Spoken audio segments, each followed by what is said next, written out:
Hello students, आज मैं आपको बताने जा रहा हूँ matrix multiplication.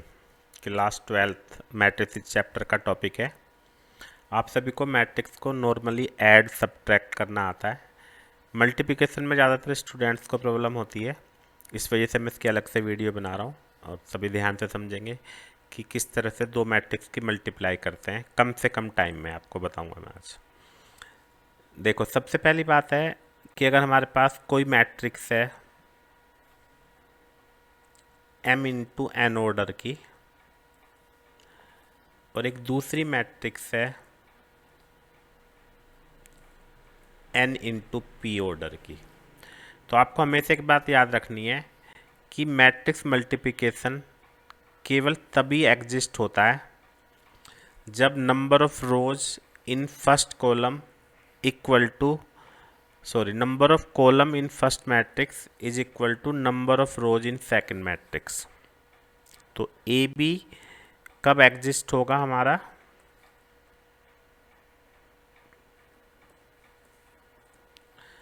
Number of columns in A equal to number of rows in B. ठीक है, तो हम तभी मल्टीप्लाई कर सकते हैं जब पहली वाली मैट्रिक्स में जितने कॉलम है दूसरी वाली में उतने रो होने चाहिए। तो यहाँ पे अगर हम बी ए बोलेंगे तो बी ए नोट एग्जिस्ट। यहाँ पे बी ए एग्जिस्ट नहीं करेगा। क्यों? क्योंकि बी में एन इंटू पी है और ए में कितना है? M into n. तो ये दोनों इक्वल नहीं है, इसलिए बी ए एग्जिस्ट नहीं करेगा। तो सबसे पहली बात आपको ये ध्यान रखनी है।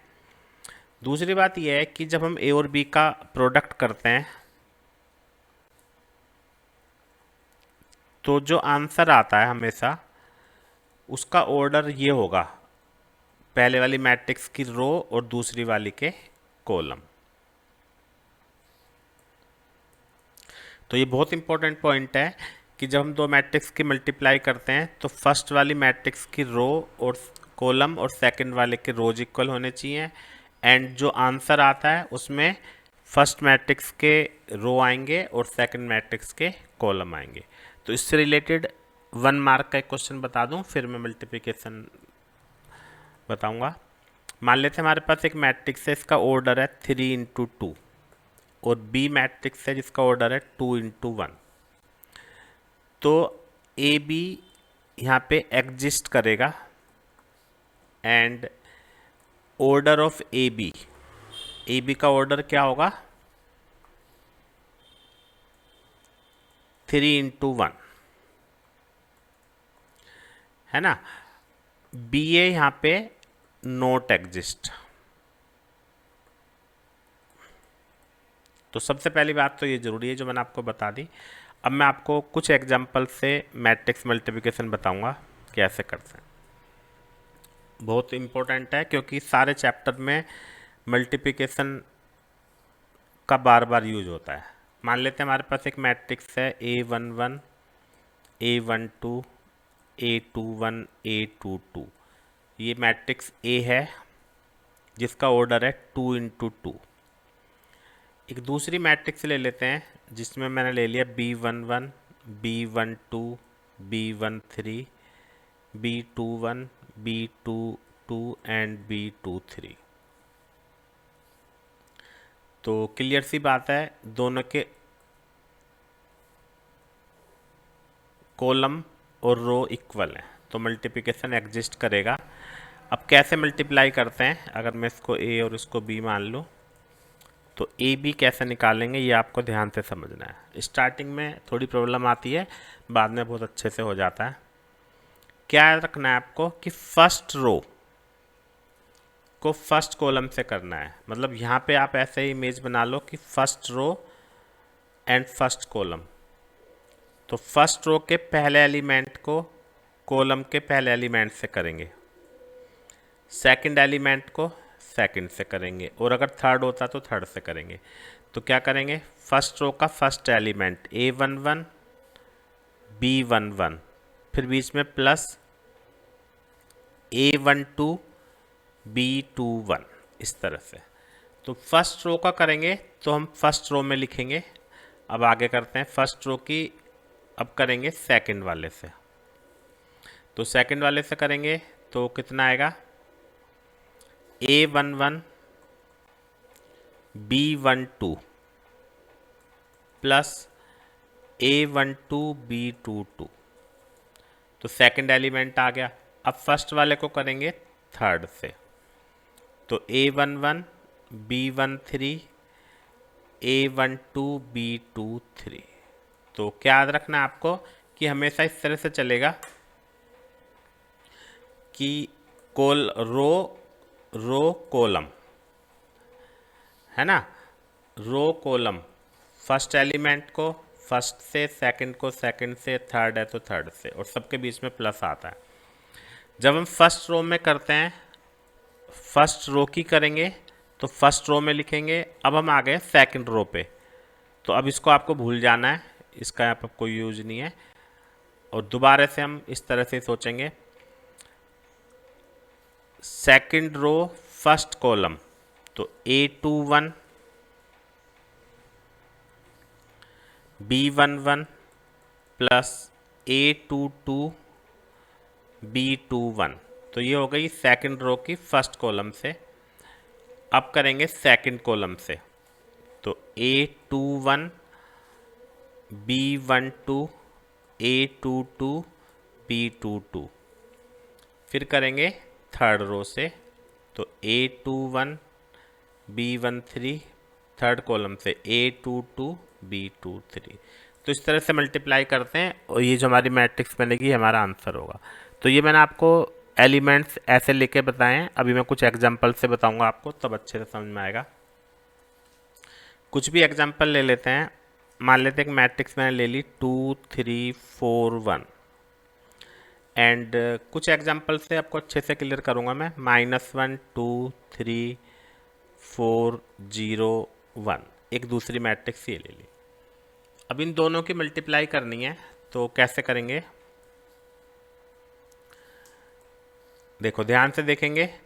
First row first column, first row first column, तो 2 1 जा 2 -2 3 4 जा 12, ऐसे, है ना। फर्स्ट रो के फर्स्ट एलिमेंट की इससे करेंगे, सेकंड की सेकंड से करेंगे। फिर अब करेंगे सेकंड कॉलम से, तो 2 2 जा 4 3 0 0। फिर करेंगे थर्ड से, तो 2 3 जा 6 3 1 जा 3। तो इस तरह से हमने फर्स्ट रो की कर दी। जब फर्स्ट रो की करते हैं तो फर्स्ट रो में लिखते हैं।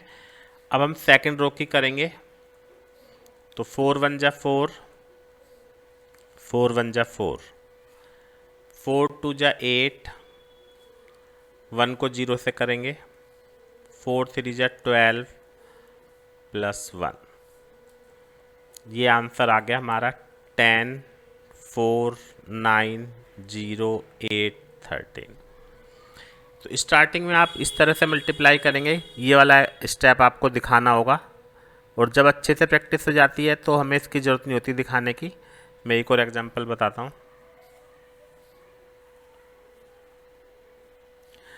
मान लो यहाँ पे मैंने ले लिया 1 2 3 4, और दूसरी मैट्रिक्स में ले लिया हमने -1 3 4 2। अब हमें इन दोनों की मल्टीप्लाई करनी है, तो आप डायरेक्ट आंसर भी लिख सकते हो। 1 को इससे करेंगे -1 और 3 2 जा 6, -1 और 6 5 आंसर आ गया। फिर इससे करेंगे 1 4 जा 4 और 2 2 जा 4 8।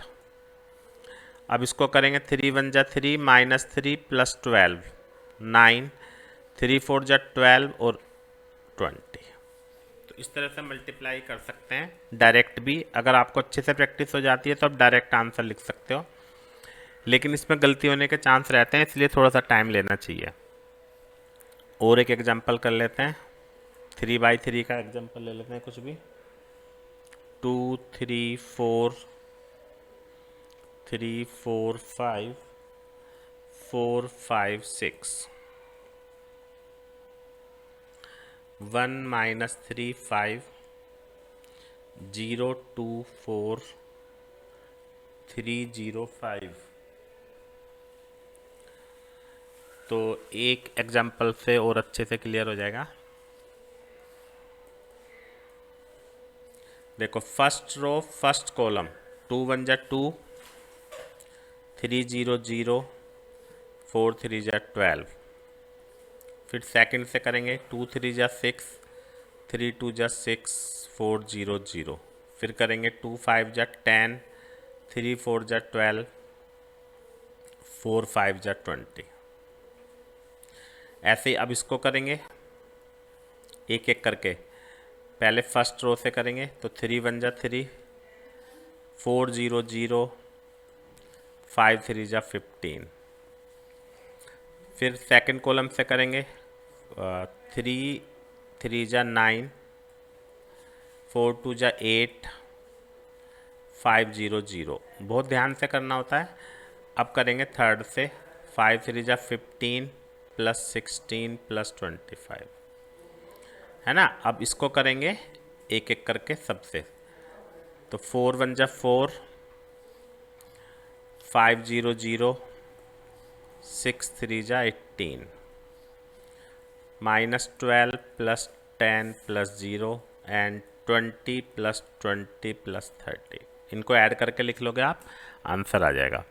तो इसकी बहुत ज़्यादा अभ्यास की ज़रूरत होती है ताकि आप जल्दी से जल्दी कर सको। एक एग्जांपल और है।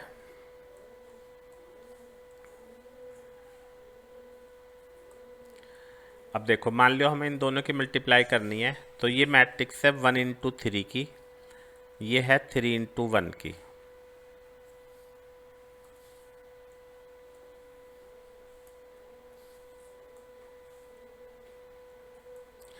तो जब आंसर आएगा हमारा तो वो एक सिंगल एलिमेंट आएगा 1 × 1, है ना। ये हमें पहले से ही पता चल गया। और बिल्कुल आसान सी बात है, फर्स्ट रो की फर्स्ट कॉलम से करेंगे तो एक ही रो है और एक ही कॉलम है, तो 1 1 जा 1 प्लस 4 प्लस 12, आंसर आ गया 17। और लास्ट एग्जांपल है, हालांकि अभी तक सबको समझ में आ गया होगा। मान लेते हैं ये 1 2 3 एंड दूसरी मैट्रिक्स ये है। तो इसका ऑर्डर कितना है 3 × 1, इसका ऑर्डर है 1 × 3। तो क्लियर सी बात है, आंसर आएगा 3 × 3 ऑर्डर का। तो first row first column 1 × 1, second column 2, third column 3। ये फर्स्ट रो की हमने तीनों से कर दी। अब आएंगे हम सेकंड पे। तो 2 1 जा 2, 2 2 जा 4, 2 3 जा 6। और अब आएंगे थर्ड पे। तो 3 1 जा 3, 3 2 जा 6, 3 3 जा 9। ये हमारा आंसर हो गया। तो उम्मीद है अच्छे से समझ में आ गया होगा। Matrix multiplication, matrix and determinant में मैट्रिक्स मल्टीप्लिकेशन का बहुत रोल होता है, इसलिए इसकी अच्छी से प्रैक्टिस करनी है सभी को। और जिन स्टूडेंट्स ने चैनल को सब्सक्राइब नहीं किया वह सब्सक्राइब कर लें। स्क्रीन पे प्लेलिस्ट नज़र आ रही होगी मैट्रिक्स की, वहाँ से आप और भी क्वेश्चन देख सकते हैं। Thank you very much.